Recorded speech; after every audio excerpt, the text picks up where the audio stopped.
오늘 주신 말씀은 사무엘하 20장 말씀 1절부터 13절까지 읽었는데요. 22절까지 말씀을 통해서 계속되는 반란이라는 제목으로 주님 주신 은혜를 함께 나누도록 하겠습니다.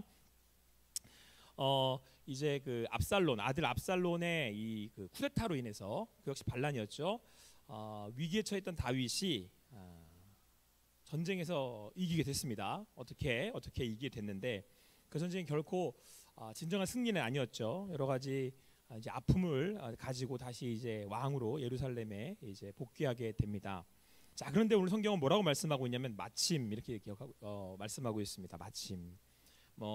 여기서는 마침이라고 이렇게 그 말씀하고 있지만 의미하는 바는 사실 좀 슬프죠. 왜냐하면 이제 어쨌든 간에 전쟁이 끝나서 다시 왕으로 복귀한 다윗이 나라를 다시 이렇게 다스려 나가야 되는데 마침 이렇게 된 거예요. 또 뭐가 났어요? 불량배라고 하는데 우리가 말하는 그런 불량배라기보다는 그러니까 이제 반란을 일으킬 만한 그런 역적 같은 이런 뜻이겠죠. 그런 세바라고 하는 사람이 반란을 일으킵니다. 근데 딱 이제 여기 이게 어디 출신 사람이냐면 베냐민이에요. 베냐민은 사울 지파잖아요. 그러니까 앞서 시므이, 그러니까 다윗을 저주했던 시므이가 1000명의 그 베냐민 사람들 이끌고 나와가지고 이제 다윗이 전쟁에 이겼으므로 다윗에게 다시 읍소를 하는 장면이 있지 않았습니까? 근데 그 베냐민 쪽 지파 중에 세바가 나온 거예요. 그래서 그 불량배 세바가 이제 반란을 일으키는 상황입니다. 그런데 이 상황이 다윗에게 더욱 좋지 않은 이유는 무엇이냐면 지금 지파들이 사분오열되어 있기 때문에 굉장히 위험한 상황이라는 거죠. 그래서 세바가 이 사람들을 선동하는 걸 보면 이렇게 얘기를 합니다. 다윗이 우리에게 뭘 해줬다고 우리가 다윗을 따른다는 말이냐? 다윗이 왕이라고 하는데 그 왕이 우리에게 뭘 해줄 수가 있을까? 뭘 줄까? 생각해봐. 줄 수 있어? 주지도 않을걸? 그러면서 사람들을 이제 선동해가지고 다 이끌고 가버립니다. 그래서 유다 지파만 빼고 나머지 지파는 다 세바를 따라가게 되죠. 그래서 이제 다시 또 위기에 처하게 된 겁니다. 여러분들 삶에 대해서 이야기하라고 한다면 너무 부정적으로 들릴지 모르겠지만 여러분 위기의 연속이라고 생각하시면 돼요. 그러니까 위기가 있다가 잠깐 평화가 있다가 위기가 있다가 잠깐 평화가 있다가 위기가 그러니까 평화 있다가 위기 있다가라고 이렇게 해도 되고 어쨌든 간에 계속 위기의 연속이에요. 다윗을 봐도 우리는 그걸 알 수가 있죠. 자, 그렇게 해서 이 세바의 반란으로 인하여서 또 다시 위기에 처하게 된 다윗. 그런데 오늘은 3절의 말씀에 참 더 슬픈 이야기가 나옵니다. 다윗이 이제 그 세바의 반란으로 인하여서 이걸 어떻게 해야 되지? 이제 정말 큰일 났다. 이러고 있는데 다윗이 예루살렘 본궁에 이르러 그 이제 본궁, 다 예루살렘 궁에 온 거죠. 왕으로 복귀를 했는데 거기에 후궁 10명이 있었는데 그 후궁 10명들은 그 궁에 남겨두고 갔었단 말이에요. 여기 말씀을 보니까 그 왕궁을 지키게 너희들이 여기 남아서 내가 돌아올 때까지 여기 있어 이렇게 예고했는데 문제가 있었는데 이 후궁들을 압살론이 다 범했단 말이에요. 왕이 됐었을 때 그러니까 아버지 여자를 다 범한 거죠. 그러니까 사실은 그 법으로 하자면 이 여자들 다 어떻게 해야 되는 거예요? 다 죽어야 되는 겁니다. 그런데 다윗은 차마 죽이지는 못하고 그냥 별실에 가둬두고 죽는 날까지 그냥 생갑으로 지내겠다 이렇게 말씀하고 있어요. 그러니까 이게 여러분 그 어떤 인간적인 감정을 떠나서 이게 지금 현실을 나타내는 거예요. 다윗이 당한 현실. 반란을 일으킨 아들 압살론. 근데 그 아들로부터 반란 쿠데타를 당한 아들의 아버지 다윗의 마음은 어떻게 했었게요? 근데 그 실제로 그 또 아들은 죽었단 말이에요. 죽임을 당했죠. 그러니 그 마음은 오직했겠어요. 그런데 그 전쟁이 다 끝나고 아들은 죽었어. 그렇게 전쟁이 끝난 그 아픔을 가지고 돌아왔는데 그 아들이 쿠데타를 반란을 일으켰을 때 자기 여자들을 건드린 범한 그 모습을 또 봐야 되는 거예요. 그러니까 다윗은 지금 여러 가지 마음과 생각이 교차하는 그런 상황들이었을 거예요. 이건 정말 이거 계속 살아야 되나 내가 계속 왕을 해야 되나 이런 마음이었던 거겠죠. 자, 그런데 이제 어쨌든 간에 지금 발에 발에 뭐가 떨어졌어요? 불 떨어졌어요. 그러니까 지금 당장 급한 건 세바의 반란이에요. 이 마음을 추스릴 여지가 없어요. 여러분들 그럴 때 있죠. 지금 내 마음은 너무 힘든데 지금 이거 지금 어떻게든 이 마음을 추스려야 되는데 또 발등에 불이 떨어진 거죠. 이럴 때 이 당하는 이 뭐랄까 답답함. 여러분 인생 가운데 당장 어떤 상황이 아니다 하더라도 내 마음도 좀 추스르기 어려운 상황인데 또 큰 일이 터져가지고 내가 이걸 어떻게 이렇게 다시 해낼 수 있을까, 다시 이겨낼 수 있을까, 그런 상황 말입니다. 그래서 다윗은 어쨌든 간에 지금 이 세바의 반란을 또 이런 상황 가운데, 이런 아픔 가운데 추스려야 돼요. 다시 이걸 또 지금 세바의 반란을 잡아야 됩니다.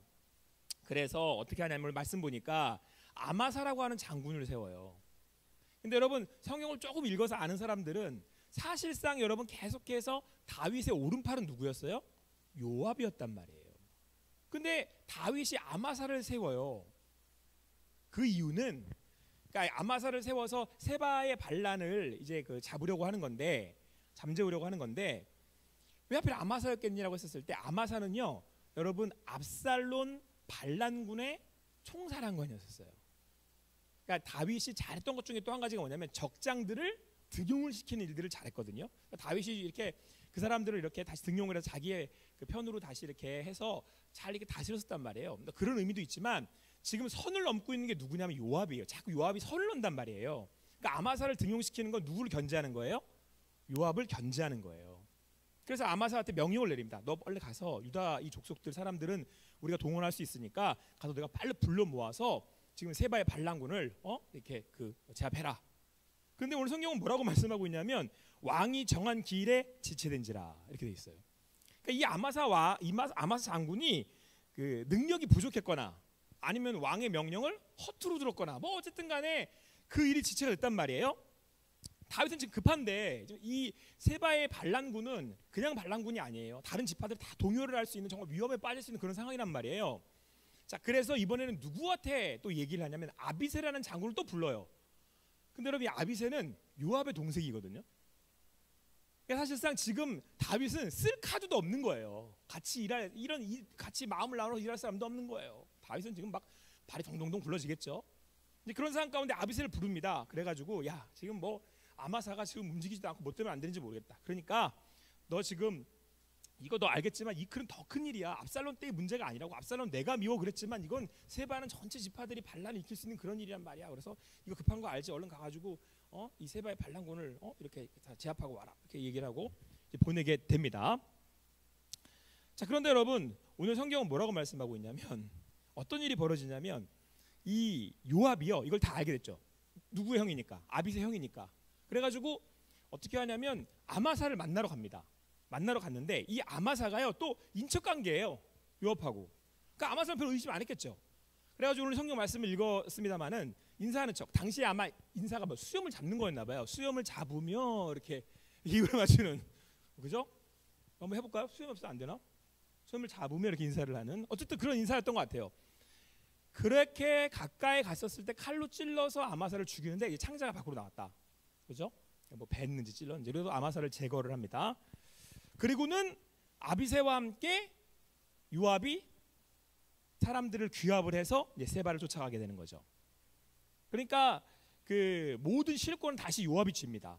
요압이 이렇게 한 데에는 지금까지 요압은 늘 다윗에게 있어서 실권을 쥐고 힘을 장악하는 능력을 갖고 있었단 말이에요. 능력이 있는 사람이었단 말이에요. 이번에도 그래서 세바가 이제 숨어들은 성읍에 갔는데 이 성읍에 이제 세바의 그 잔당들이 이제 그곳에서 전쟁을 사람들 규합하려고 하는 그런 찬스에 이제 요압이 도착을 한 거죠. 요압이 이렇게 봤더니 이거 토성 싹 무너뜨려서 여기 있는 걸 전멸시켜야겠다라고 하는 이제 그 계략을 짜게 되는데 이때 한 여인이 나와서 요압과談판을 짓고 이 여인으로 인해서 세바를 목을 쳐서 세바의 목을 내줍니다. 요압한테. 그래서 이제 결론적으로 봤을 때는 누가 이 전쟁을 이긴 것 같아요? 요압이 이긴 것 같은 상황이 돼요. 그러니까 다윗의 입장에서는 지금 사실상 실권이 자기에게 있잖아요. 힘이 다윗에게 있지 않은 상황인 거죠. 그리고 지파들도 그 마음들은 다 어떻게 나눠 있는 거예요? 자, 각자 지금 다윗을 온전히 이렇게 신뢰하지 못하는 이제 그런 상황 가운데 지금 이스라엘이 처해져 있는 거죠. 그러니까 다윗은 자기의 아픈 마음도 어려운데 이런 상황들 가운데 이 마음을 어떻게 추스리고 또 그 일들을 이렇게 정리해 나가야 할지 쉽지 않은 상황이라고 하는 것입니다. 자, 이럴 때 과연 우리는 어떻게 해야겠습니까? 이런 상황 가운데 다윗은 또 어떻게 이 상황들을 이겨나갈 수가 있었겠습니까? 여러분 오늘 말씀을 통해서 여러분의 상황이 혹시 이렇게 나는 손도 댈 수 없는, 어떻게 해볼 수도 없는, 마음도 어려운데 터지는 일들은 계속 내가 감당할 수 없는 일들일 때에 그 가운데 이 주시는 말씀을 통해서 여러분들 이 시간들을 또 이겨나갈 수 있는, 믿음으로 나아갈 수 있는 여러분과 제가 되기를 소망합니다. 자, 여러분, 여기서 한 가지, 이 요압이요, 그 아마사를 죽였을 때 그 어떤 일이 벌어졌냐면, 이제 아마사를 칼로 찔러서 창으로 이렇게 죽였잖아요. 근데 그때 요압의 청년 중, 그러니까 요압의 수하였겠죠, 청년 중에 한 명이 나와서 이 아마사의 시체를 앞에 두고 이렇게 얘기를 합니다. 요압을 좋아하는 자가 누구냐? 이때 누구의 이름을 앞에 얘기해요? 요압. 그러면서 뭐라고 또 얘기하냐면, 요압을 따라 다윗을 위하는 자가 누구냐? 그러니까 다윗을 따르자라고 얘기하는 것처럼 보이지만 사실은 누구 이름을 외치고 있는 거예요? 요압의 이름을 외치고 있는 거예요. 여러분, 요압은 지금까지 계속해서 다윗이 세운 사람, 아브넬도 다윗이 세웠던 총사관이었는데 제거해버렸죠. 오늘도 아마사도 요압이 제거해버렸어요. 그래서 사람들이 이 시신 앞에 가서 이렇게 머뭅니다. 그러면서 누구의 이름을 지금 이야기해야 되는 거예요? 되뇌어야 되는 거예요? 요압, 이렇게 얘기해야 되는 거죠. 그래서 사람들에게 정말 능력 있는 사람이 누군지, 다윗이 세운 아마사가 아니고 실제로 요압이야. 그 얘기는 다윗이 아니고 정말 능력 있는 사람은 누구다? 요압이다. 이걸 지금 나타내 보여주고 싶은 거죠. 그걸 이야기하고 있는 거죠. 요압은 실질적으로 실권을 쥐고 있는, 왕은 다윗인데 아니야, 이 전쟁들에서 이기했던 건 사실상 요압 나야. 이 얘기를 지금 요압이 하고 있는 겁니다. 그렇게 본다면 오늘 세바의 반란까지 잠재워 버린 요압이라고 할 때는 이 나라의 실권을 쥐고 있는, 힘을 가지고 있는 건 사실 요압처럼 보여요. 여러분들이 만약에 다윗이라면 요압을 볼 때 어떤 마음이겠어요? 이거는 뭐 내가 어떻게 해볼 수 없는 실권을 가지고 있잖아요. 정군을, 뭐 아비새도 이 옆편, 나 다른 사람도 다 요압에. 요압은 또 싸움도 잘해. 더군다나 지략도 뛰어나. 그리고 또 여러분, 타이밍을 아는 사람은 이길 수가 없거든요. 명확한 타이밍, 때를 잘 읽는 사람은 이길 수가 없는데 요압은 그 타이밍도 기가 막히게 읽어내요. 그리고 지금까지 요압의 특징들을 살펴볼 때 요압은요, 주저하거나 망각하지 않고 항상 정확하게 찔러요. 찌르기를 참 잘해요. 아브넬도 정확하게 찌르고, 아마사도 정확하게 찌르고. 그래서 지금까지 요압은 다른 사람들이 함부로 자기 자신을 대할 수 없도록, 그리고 이 요압이 아마사를 그 죽인 십체 앞에서 그 많은 사람들이 인정할 수밖에 없도록 해오는 그런 사람이었단 말이에요. 그러니까 다윗에게는 굉장히 함부로 할 수 없는 부한 거죠. 그리고 진짜로 겉으로 또 드러나게 볼 때, 여러분, 아마사를 죽였지만 상황으로 볼 때는 아마사가 움직이지 않은 거잖아요. 그러면 얼마든지 말은 만들어낼 수 있어요. 그러니까 아마사가 왕을 대적하려고 했습니다. 나머지 그 군사를 오히려 아마사가 모아서 왕을 대적하려 반란을 오히려 일으키려고 했습니다. 말이야 얼마든지. 그래서 제가 죽였습니다. 얼마든지 만들어낼 수 있거든요. 그러니까 다윗의 입장에서도 요압을 뭐 어떻게 할 수는 없고, 그리고 또 세바의 전쟁에서 이기고 돌아왔고, 이걸 정리한 건 요압이고, 이런 상황이었단 말이에요. 그렇게 볼 때 여러분, 요압 스스로는 자기의 이름이 이 이스라엘 사람들에게 되뇌어질 때, 자기의 이름이 들려질 때 요압은 무슨 생각을 했겠습니까? 그리고 많은 사람들이 이제 요압을 따르는 거죠. 그러면서 사람들은 그랬을 거예요. 야, 요압은 확실히 다윗이 이렇게 할 수 있었던 건 다윗의 능력이 아니고, 다윗이 훈련했기 때문이 아니고 요압 때문이었어 라고를 이야기하지 않았겠어요? 요압 스스로는 아마도 다윗은 요압을 볼 때 너무나도 함부로 할 수 없고 부담스러운 부하였을 것이고, 요압 스스로는 나는 이 정도가 되는 사람이야, 나를 따라서 다윗한테게 갈 수 있는 거라고, 내가 있기 때문에 다윗이 있는 거라고 라고 자기의 이름을 앞에다가 두지 않았겠습니까? 근데 여러분, 요압의 최후가 어떻게 나는지 아세요? 다윗이 유언을 해요.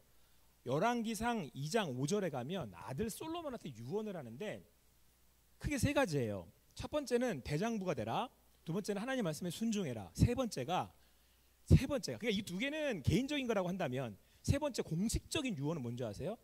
요압을 제거하라예요.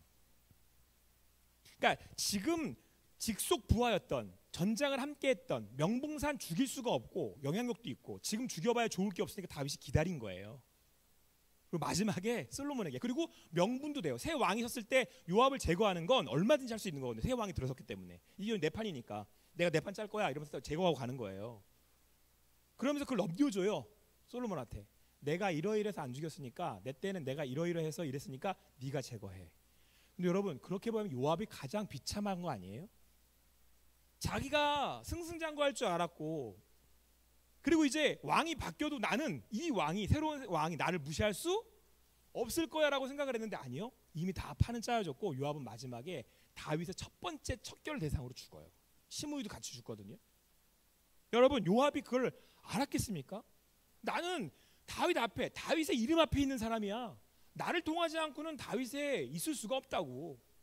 내가 요압이야. 봤지? 아마서 이렇게 된 거. 내가 요압이야. 다윗 아무것도 할 수 없을 때 내가 세바의 반란을 잠재웠단 말이야. 내가 요압이야.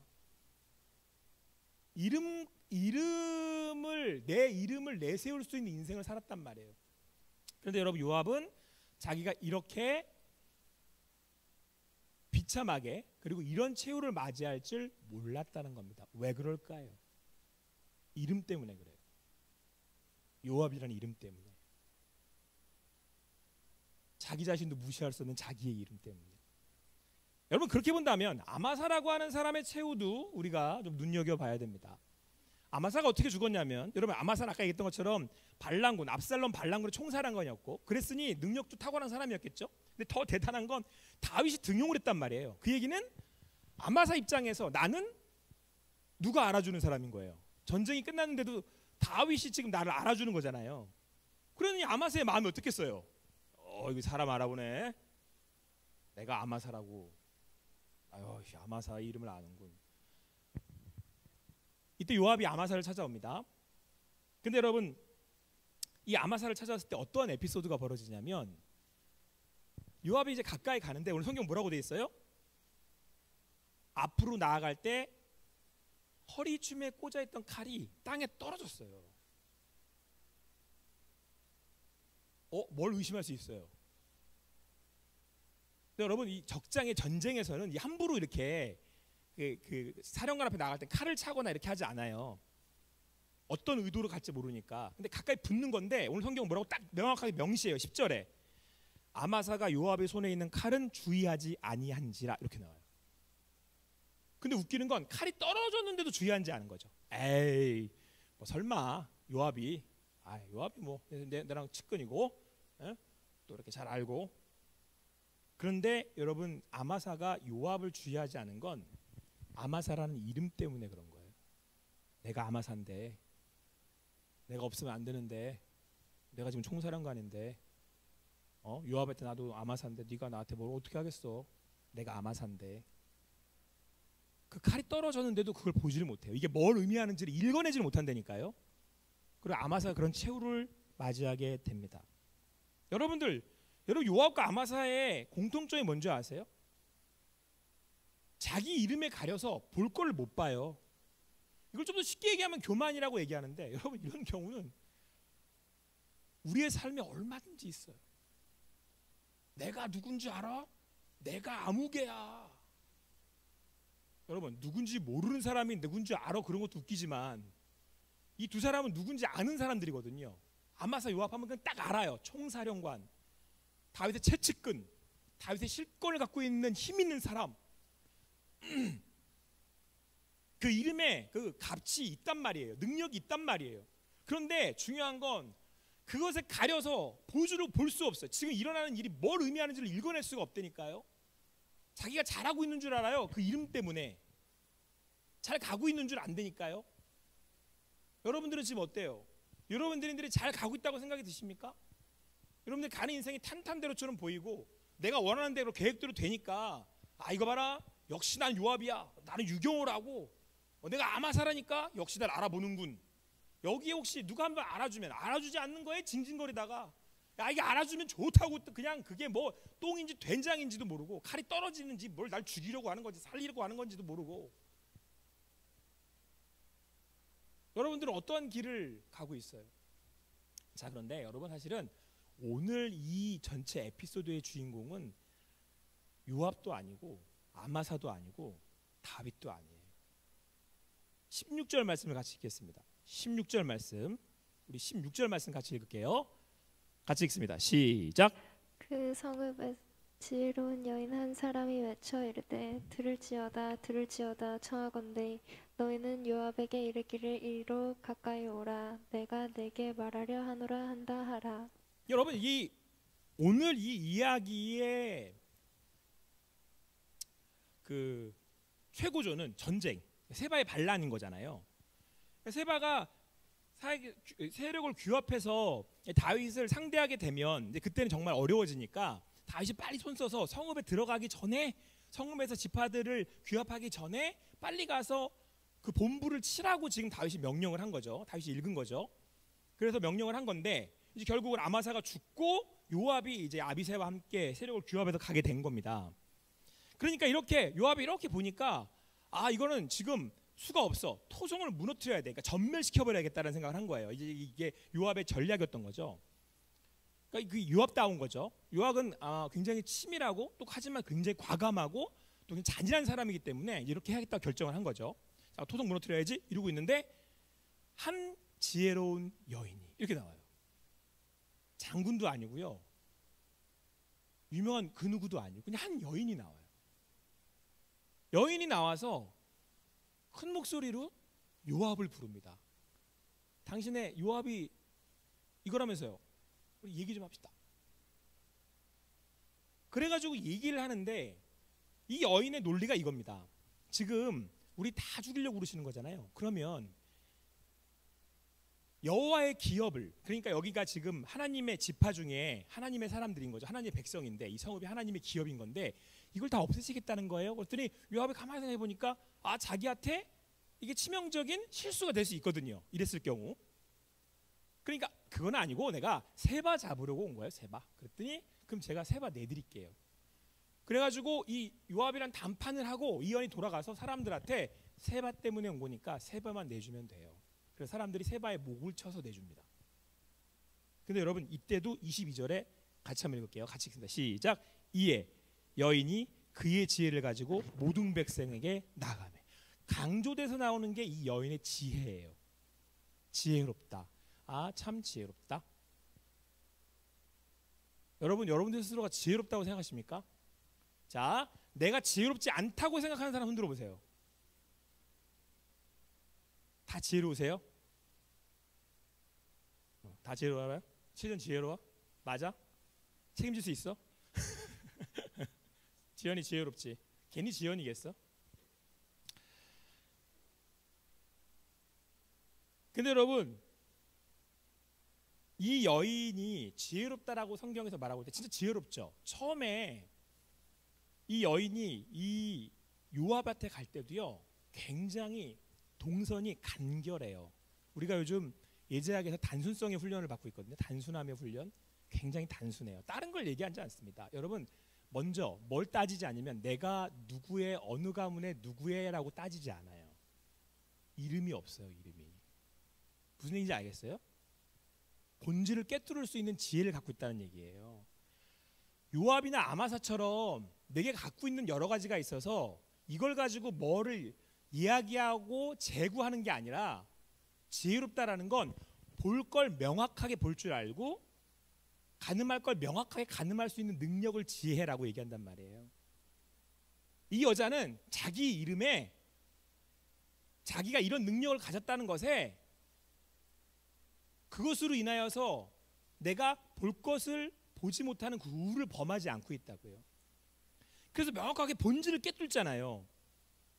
요압이라고 하는 장수 앞에 섰어요. 나갈 때부터 여러분 겸손해요. 왜냐? 나는 여인이잖아요. 여러분 그렇다고 여자가 약하다고 이제 그런 의미는 없는 건 아시죠? 이 당시에 문화가 그랬으니까 나는 그냥 여자예요. 이름도 필요 없어요. 내가 이 사람한테 이름을 밝히면 우리 보통 자존심 있으면 우리 한국 사람들 예전에 요즘 세대는 아니에요. 저희 세대 때 제일 가장 먼저 하는 거 딱 하면 민증 한번 까봐. 나 몇 년생? 너 몇 년생? 이름 뭐? 나 유경호? 나보다 어리네. 뭐 학벌 뭐 이런 식이잖아요. 너와 날 가늠을 하는 게 이런 거였는데 그건 거 안 한다니까요. 지금 여자가. 저는 주인이시여 이러고 나가요. 제가 종이 한 말씀 드리겠습니다. 여기에 마음의 감정이 동요를 받지 않는다고요. 내가 서울대학을 나왔든 내가 연세대를 나왔든 내가 고려대를 나왔든 이건 좋은 대학들이니까 나오면 이거 말고 이거 아닌 대학을 나왔다고 그 얘기를 한대 내가 고대를 반대해야 되는구나. 고대를 안 나왔든 내가 연대를 안 나왔든 서울대를 안 나왔든 그게 무슨 관계가 있냐고요. 내가 키가 1m 70이 안 넘으면 어떻냐고요 도대체. 난 넘으니까. 웃자고 완전히 웃자고. 그게 나하고 무슨 관계 있냐고 도대체. 내 감정하고 무슨 관계가 있냐고요. 그거에 매이지 않는다고.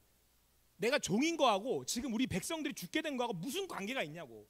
이 백성들이 죽게 생겼는데 내가 무슨 지파인지 내 이름의 값어치가 뭔지 내가 이걸 얻을 게 뭔지를 뭘 계산할 수 있는 거냐고 도대체. 아시겠어요? 근데 여러분 현명하지 않은 사람은 똥인지 된장인지를 몰라요. 이게 황금인지 이 가치가 있는 건지 가치가 없는 건지 이렇게 해야 되는 건지 말아야 되는 건지 똥을 된장인 줄 알고 먹는다니까요. 아마사와 요압처럼 말입니다. 그리고 자기는 된장을 먹었다고 그래요. 똥을 먹고 있으면서.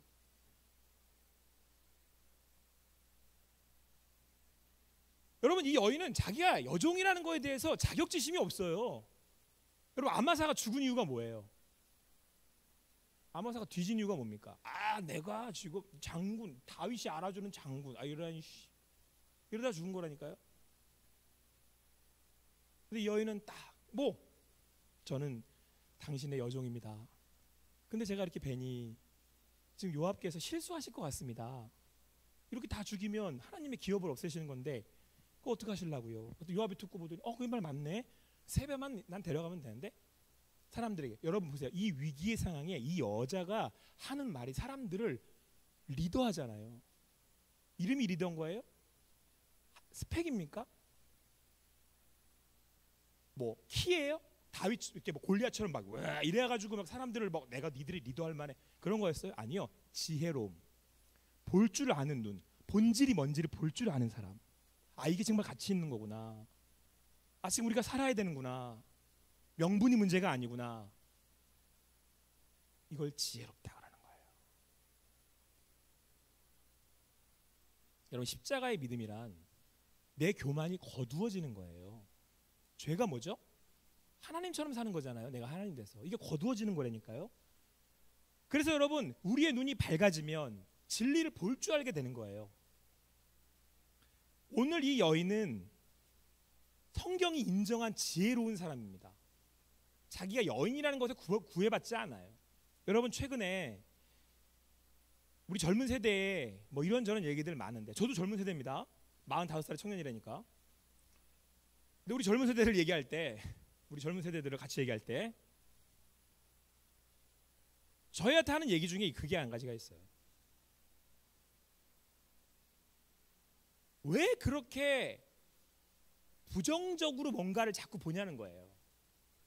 제가 그 얘기를 들으면서 첫 번째 드는 생각은 상황이 정말 실질적으로 그런 상황이 있잖아요. 우리들이 감당할 수 없는 일들이 있잖아요. 어려움이 있잖아요.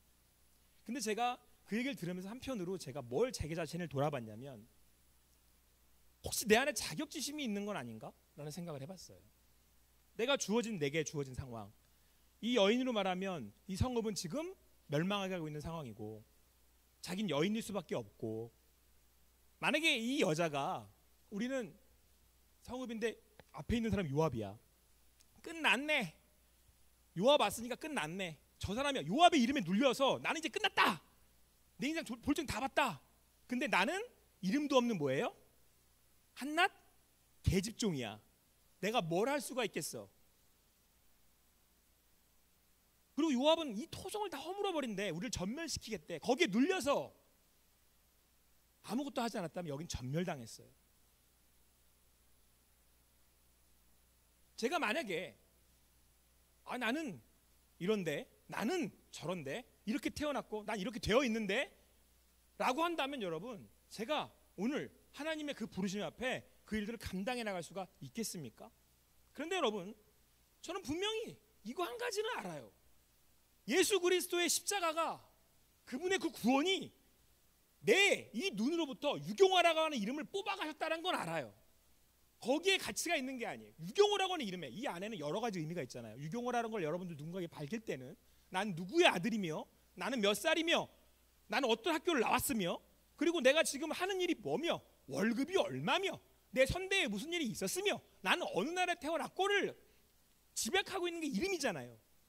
근데 그 이름이 나를 얘기하지 않아요. 그걸 능력이 내 이름은 내 능력이 아니에요. 그냥 내가 이런 배경과 환경이 있는 사람이다라는 걸 소개할 뿐이지.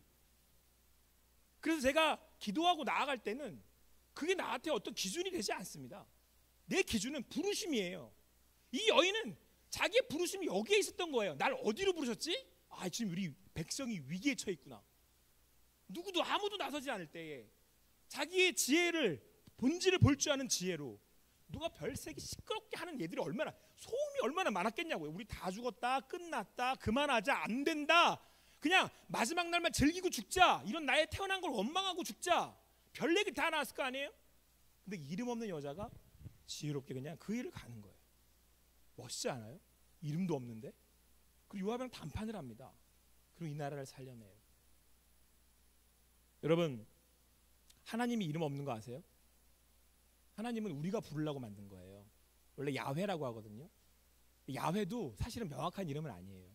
그래서 이스라엘 사람들은 야훼라고 안 부르려고 아도나이라고 따로 또 이름을 만들었어요. 하나님은 거룩하시기 때문에 이름을 부르면 안 된다고. 그래서 하나님의 이름은 없어요. 이름이 있다라는 건 정의 될 수 있다는 거죠. 하나님은 스스로 계시는 분이기 때문에 정의 될 수 없어요. 이 여인은 정의할 수 없는 사람이에요. 지혜로운 여자. 여러분, 믿는 사람으로 사세요. 누군가에게 정의당해서 사시지 마시고, 그 대학이 나를 정의하게 하지 말고, 그 사람이 나를 정의하게 하지 말고. 구원받았다는 게 뭐죠? 아, 내가 구원 얻었습니다. 자유롭게 된 거 아니에요? 누구도 나를 정의할 수 없다는 거 아니에요? 우리 MZ 하면 안 된다며, MG 해야 된다며. 우리 같은 청년들이니까, 우리 MG 세대로서. 여러분 제일 싫어하는 게 정의당하는 거잖아요. 딱 맞아요. 예수 믿는 사람이랑. 예수 믿는 사람은 정의당하지 않아요. 외부의 세력으로부터. 내 안에 계신 하나님께서 나와 함께 하시기에, 그 하나님 내 안에 계시기에, 내가 하나님과 함께 하나님 안에 있기에 그 어느 곳으로도 정의당하지 않아요. 여러분 믿음으로 사세요. 오늘 내게 닥쳐진 그 일이 나를 부르시는 현장이잖아요. 한국이에요? 한국을 살려내세요. 살려내라고 우리 부른 거잖아요. 살려내세요. 저는 우리 가정 살려내려니까, 우리 한국교회 살려내려니까 살려내세요. 날 부르셨으니까 여기다 갖다 놨지. 그렇지 않아요? 하나님의 부르심으로 오늘도 믿음으로 사는 여러분과 제가 되기를 바랍니다. 사세요. 하나님의 부르심. 기도하겠습니다. 하나님 감사합니다. 오늘도 주님 안에서 또 주님을 바라고 주님을 구하며 나아갑니다. 아버지 하나님, 이 땅에 사는 동안에 우리는 참 이 세상의 잣대로 이름이 지워지고, 때로는 거기서 묶여서, 때로는 두려워하고, 갈 곳으로 가지 못하고, 나아갈 곳으로 나아가지 못하는 우리의 모습들을 보게 됩니다. 하나님 우리를 부르셨을 때에 그 부르심 앞에 사는 우리들 되게 하여 주시옵소서. 내 이름이 없는 것은 주님께서 저를 부르셨기 때문입니다. 하나님의 부르심을 정의할 수 없는, 이 세상의 잣대로는 정의할 수 없는, 이 세상의 것으로는 같이 매길 수 없는 하나님의 부르심이 있었기 때문입니다. 지혜롭게 사는 우리들 되게 하시고, 그 가운데 하나님의 역사하심을 볼 수 있는, 하나님의 역사하심을 경험할 수 있는 우리들이 되게 하여 주시옵소서. 감사합니다. 예수님의 이름으로 기도합니다.